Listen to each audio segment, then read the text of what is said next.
Bruiser, I'm wondering, with the win over Auburn, how hopeful are you guys about momentum being created and built upon with that?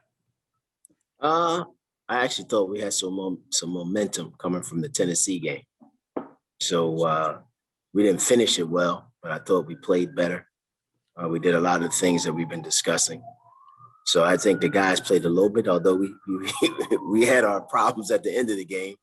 I think our guys didn't think we were going to lose. They thought we were going to win. So we made some plays at the end of that game that helped us pull out the victory. Larry Vaught. Bruiser, just wondering, the offense obviously seems to be picking up. When you make shots, it's a lot easier. On the flip side, for the first time, you've given up 80 points, 3 straight games, partly due to maybe the concentration on trying to get the offense better. And what's been going on? You think that the defense has given up a few more points than what it had been? Playing faster, so a lot more possessions in the games. So, both teams get a lot more possessions. We were playing a lot slower. So now we're playing a little faster. We're getting a little bit more in transition. So you also let the other team get more in transition. So it's just a matter of the speed of the game and how we've been playing offensively. So the games are a little bit higher, scoring a little bit higher for both teams because there are way more possessions in the games the way we've been playing. John Clay. Bruiser, what's the biggest difference you see in Vanderbilt from when you guys played them earlier in the year? And what kind of job do you think Coach Stackhouse is doing there? One, they play really hard. I know they haven't had great results, but those guys really play hard. Some of the other guys, other than Pippen, have been stepping up a little bit. Disu, he had a good game against us. He's been playing better. Maxwell Evans played really well against us. He's been playing pretty good for him. Number 4, Jonathan Jordan Wright, I think his name is. He's actually played a lot better for him. So they've played a lot of close games. Their games a little bit remind me of some of the games that we've played. They've gotten out ahead. They just haven't been able to close it out at the end. But one thing I will say, when you watch them on film, you're gonna get good effort from them. I think that shows you that they're still engaged with their coach because you know they're really playing hard. Jerry Tipton.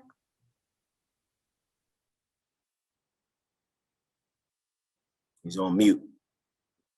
There we go. You mentioned Pippen. How what makes him effective? What kind of a challenge is he?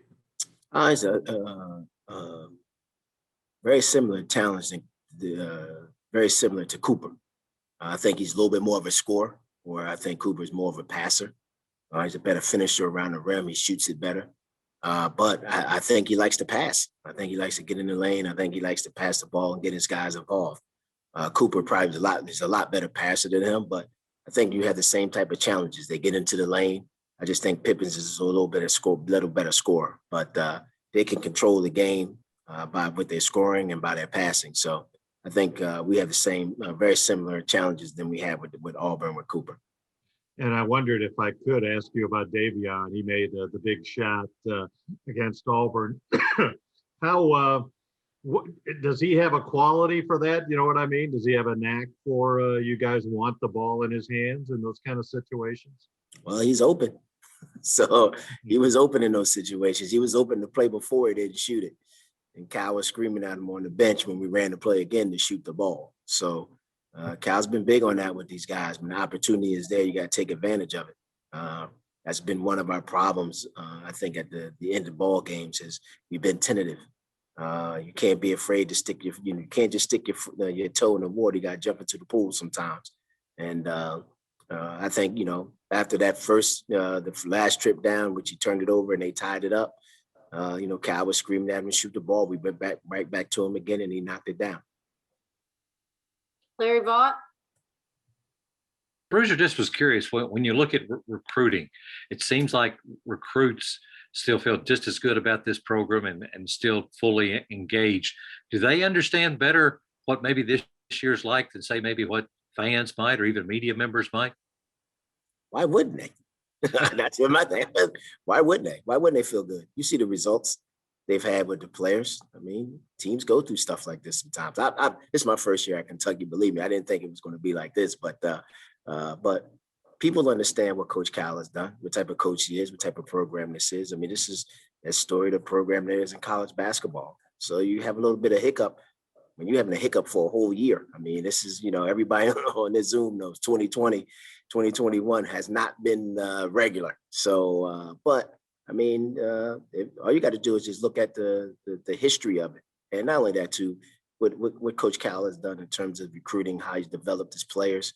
I know we're having a tough season, but anybody that looks at that and say this thing is going to continue, they're out of their minds. So I think the kids understand that, and they love Kentucky basketball. I think that's why we're still pretty good with the recruits. John Hale. Bruiser, you talk about the history there. Cal's got a pretty good track record of even taking teams that have struggled, maybe not to this extent, but peaking them at the end of the year, winning the SEC tournament, those things. Is that the kind of thing that can add confidence to this group, or because they're different teams, different players, different circumstances, does that kind of thing not matter at all? No, I mean, I think you always look for, you talk about a guy who was a mid-major coach for a long time. That weekend at the end of the year was very important to you. Because a lot of times you weren't getting in that large bid. So I think that's what all coaches try to say. Hey, let's finish it off by going winning the conference tournament. Let's be playing our best basketball at the end of the year.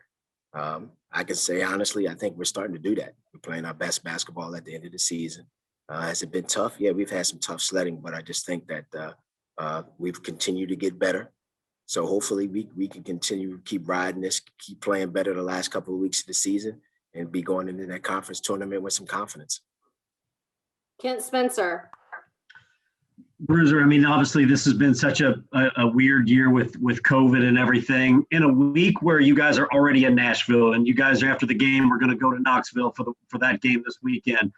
Do you anticipate like it's just another kind of thing that your players can kind of roll with the punches just because of what they've already had to deal with?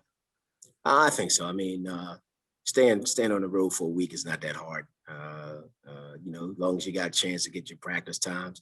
These kids today, it's not like the old days where you went outside. These kids today, they plug up stuff on their TV.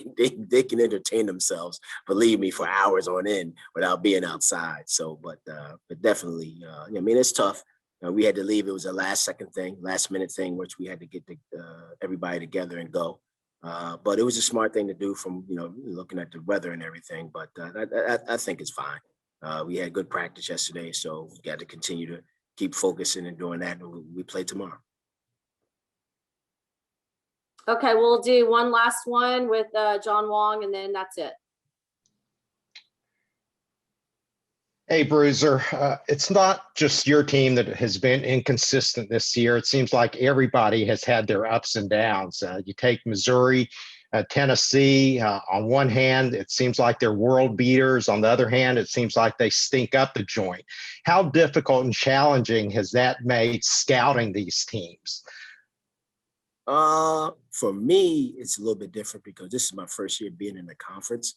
I think when you're in the conference, like Cal and Tony and Joel, and those guys they understand what those guys are trying to accomplish. They've played against these coaches a lot of times. But I mean, it's one of those years. I think one of the biggest things that goes unsaid is there are no fans. You know what I mean? So that makes a huge difference in some of these games when you go in some of these buildings and it's going crazy in the way kids play.